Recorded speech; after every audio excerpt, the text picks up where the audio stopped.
Pinilahan ng unang araw ng Rice for All program para sa bigas na mas mura sa palengke kahit hindi 4-piece beneficiary. Kung magkano at ano ang kalidad, alamin sa pagtutok ni Marisol Abduraman.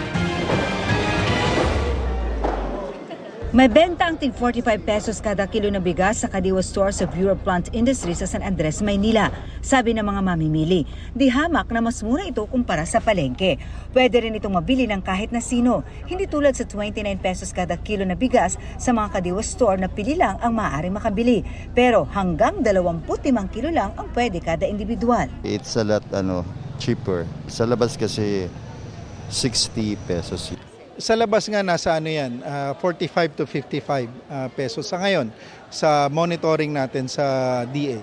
Na nababawasan yung layers ng middlemen, ng traders, kaya yung porsyento na yon o yung gap na yon nawawala, definitely mas lower ang price dito sa Kadiwa.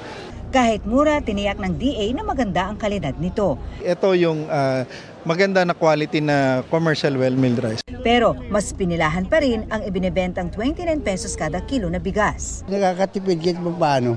Malaking bagay po kasi hindi po naman talaga afford yung mga nasa palengking 55, 50 po pinakamura.